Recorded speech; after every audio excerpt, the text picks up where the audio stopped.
सिंहासन बत्तीसी की 32वीं कहानी। रूपवती पुतली की कथा। कहानी की समाप्ति से जुड़ी एक अन्य कथा।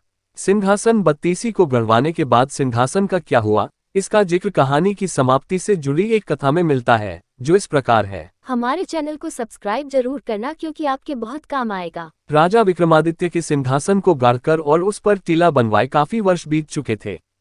टीले को देखने के लिए दूर दूर से लोग आते थे।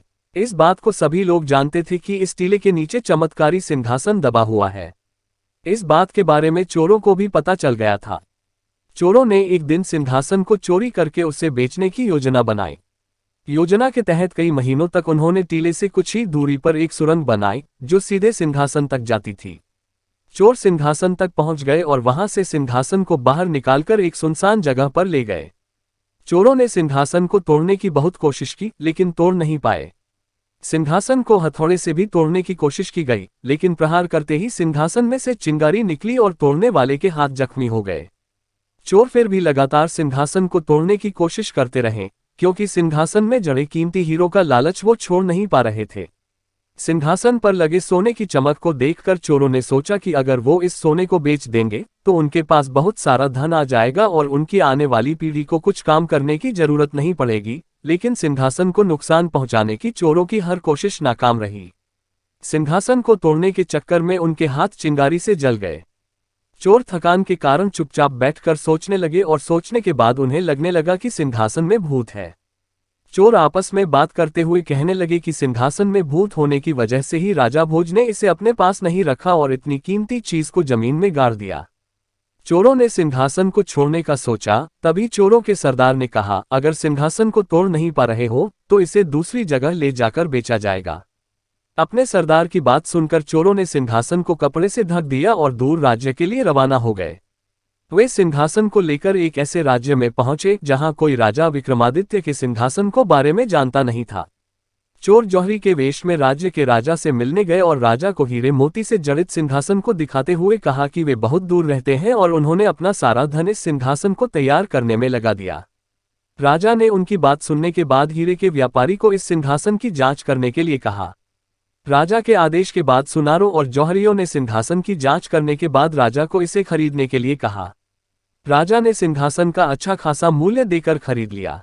जैसे ही सिंहासन को दरबार में लगाया गया तो पूरा दरबार सिंहासन से निकल रही चमत्कारी रोशनी से जगमगा उठा।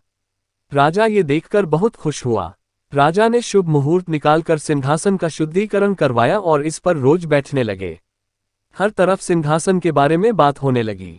कई राज्यों के राजाओं ने सिंहासन के दर्शन किए। ये बात राजा भोज के राज्य में भी पहुंची। राजा भोज को शक हुआ कि कहीं ये सिंहासन वो तो नहीं है जिसे उन्होंने दबा दिया था। राजा भोज ने तुरंत अपने सैनिकों के साथ इस बारे में बात की और मजदूर बुलाकर टीले को खुदवाने का आदेश दिया। आखिरकार राजा भोज को जिस बात का शक था वही हुआ, सिंहासन चोरी हो चुका था। अब राजा भोज मन ही मन ये सोचने लगे कि कोई और राजा इस सिंहासन पर विराजमान कैसे हो गया। क्या उस राजा में विक्रमादित्य के जैसे गुण हैं? अपने सवालों का जवाब जानने के लिए राजा भोज उस राज्य की ओर रवाना हुए। राजा भोज लंबी यात्रा तय करने के बाद उस राज्य के राजा से मिले। राजा भोज का खूब आदर सत्कार किया गया और यहाँ आने का कारण पूछा गया। राजा भोज ने सारी बातें राजा को सच सच बताई। राजा भोज की बातों को सुनकर राजा सोच में पड़ गए और कहा, मुझे किसी भी तरह की तकलीफ नहीं हुई इस सिंहासन पर बैठने में। राजा भोज ने ज्योतिषियों से सलाह ली और इस निष्कर्ष पर पहुंचे कि शायद अब सिंहासन का चमत्कार खत्म हो चुका है और सिंहासन में अब सोने की जगह कांच के टुकड़े रह गए हैं। सिंहासन खरीदने वाले राजा को ज्योतिषियों की बात पर भरोसा नहीं हुआ। राजा ने कहा, सिंहासन लेने से पहले जौहरियों से इसकी अच्छे से जांच की गई थी। फिर जब दोबारा इस सिंहासन की जांच करवाई गई तो पता चला कि सिंहासन की चमक फीकी पड़ चुकी है और सिंहासन में हीरे मोती नहीं बल्कि अब कांच के टुकड़े लगे हैं। राजा ने अपने पंडितों से सिंहासन को ठीक से देखने के लिए कहा। सिंहासन को देखने के बाद पंडितों का कहना था कि इस सिंहासन का चमत्कार अब खत्म हो चुका है, क्योंकि यह सिंहासन शुद्ध नहीं रहा। पंडितों ने कहा कि अब इस अपवित्र सिंहासन का शास्त्रों के अनुसार विधि विधान के साथ अंतिम संस्कार कर देना चाहिए। इस सिंहासन का समापन जल में कर देना चाहिए। राजा के आदेश पर सिंहासन को कावेरी नदी में प्रवाहित कर दिया गया। इसके बाद कई राजाओं ने सिंहासन तक पहुंचने की कोशिश की, लेकिन सिंहासन किसी के हाथ न आया। वहीं कई लोगों का विश्वास है कि यह सिंहासन उसी को मिलेगा जिसके अंदर राजा विक्रमादित्य जैसी खूबियों होंगी। कहानी से सीख। इस कहानी से यह सीख मिलती है कि इंसान को उसके कर्म के अनुसार ही फल की प्राप्ति होती है। इसलिए अच्छे फल के लिए अच्छे कर्म करना जरूरी है।